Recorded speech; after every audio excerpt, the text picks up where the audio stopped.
ہم 16 ماہ میں ہر میدان میں کامیاب ہوئے تو میں سمجھتا ہوں کہ وہ کہنا میرے لیے مناسب نہیں ہے، لیکن میں یہ ضرور کہوں گا کہ ہم نے مسائل حل کرنے کے لیے جان توڑ کوشش کی، اس میں کوئی کمی نہیں کی۔ وسائل کو بچانے کے لیے آپ اندازہ کریں کہ اگر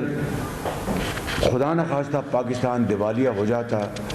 تو کیا صورتگری ہوتی۔ پیٹرول پمپ خالی ہوتے، قطاریں لگی ہوتی، زندگی بچانے والی ادویات ناپید ہوتی، ہماری جو امپورٹس جس کو درآمدات کہتے ہیں، جو زوری درآمدات،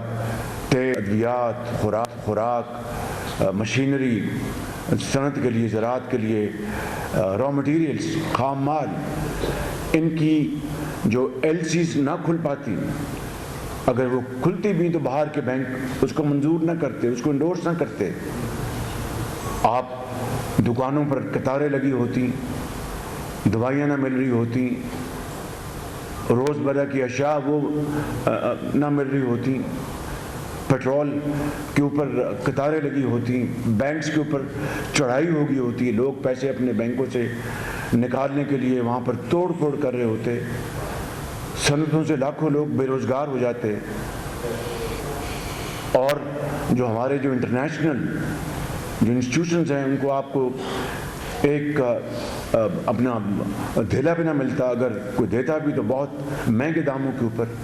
بہت ہائی انٹرسٹ کے اوپر، آپ کے اپنے انٹر بینک جو ریٹس ہیں وہ بڑھ جاتے۔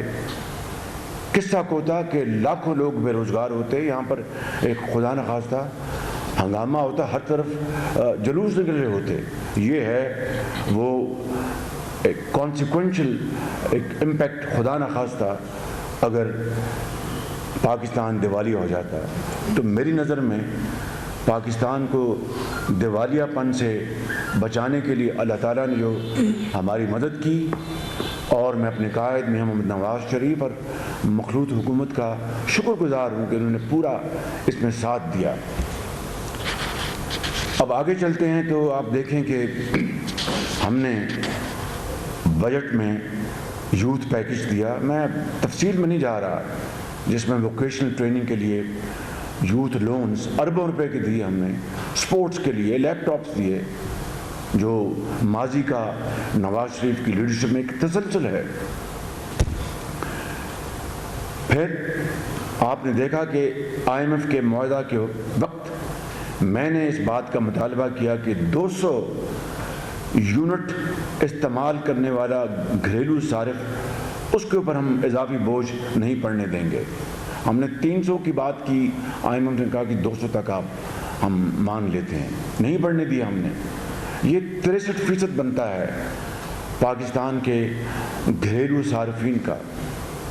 ایک بڑی حقیقی خدمت تھی۔ لیکن جب میں نے آئی ایم ایف سے یہ کہا کہ کراس سبسڈی ہم تیل اور پیٹرول میں بھی کریں گے، یعنی بڑے لوگوں کو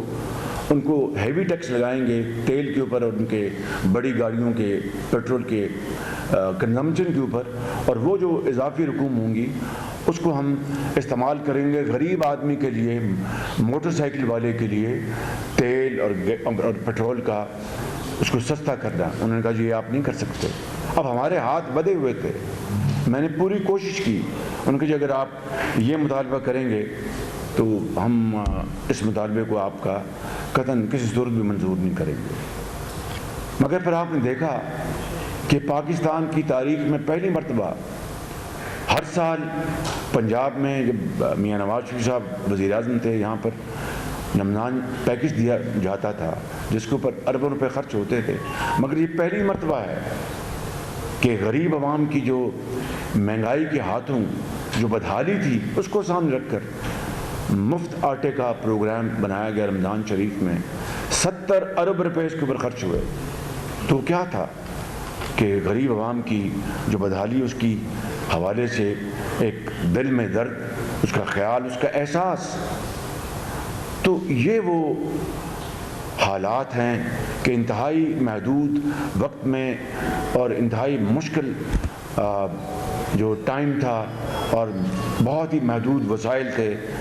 ہم نے الحمدللہ جو کچھ بھی حقیر خدمت کر سکتے تھے ہم نے کی، اور دیوالیہ اگر ہو جاتا تو سری لنکا سے بھی برا حال خدا نخواستہ پاکستان میں ہوتا، تو پھر آپ کیا کہتے؟ پھر آپ کہتے کہ یہ شہباز شریف، یہ پی ایم ایل این، یہ مخلوط حکومت یہ کسی کام کے لائق نہیں، ان کو قیامت تک ان کو پر کانٹا لگا دو۔ اور اگر آج دیوالیہ پن سے پاکستان بچ گیا ہے، ریاست بچ گئی ہے، مجھے کوئی اس میں ایک لمحے کے لیے بھی کوئی کنفیوژن نہیں ہے کہ الحمدللہ میرا ضمیر مطمئن ہے کہ میں نے اور میری حکومت نے، میرے قائد نے، اگر میرے قائد مجھے کہہ دیتے کہ بھئی ہم نے سیاست بچانی ہے چھوڑ دو، تو میں 2 منٹ میں استعفیٰ دے دیتا، لیکن ان کا بھی یہ فیصلہ تھا کہ یہ اب چیلنج آیا ہے، اس کو قبول کریں اور ریاست کو بچائیں، سیاست کی پرواہ نہ کریں۔ تو دوستو، زندگی میں اس طرح کے اتار چڑھاؤ آتے ہیں، نشیب و فراز آتے ہیں، اور تاریخ اس بات کی گواہ ہے، اور آنکھ بھرے پڑے ہیں، لہٰذا گھبرانے پریشان ہونے کی کوئی ضرورت نہیں۔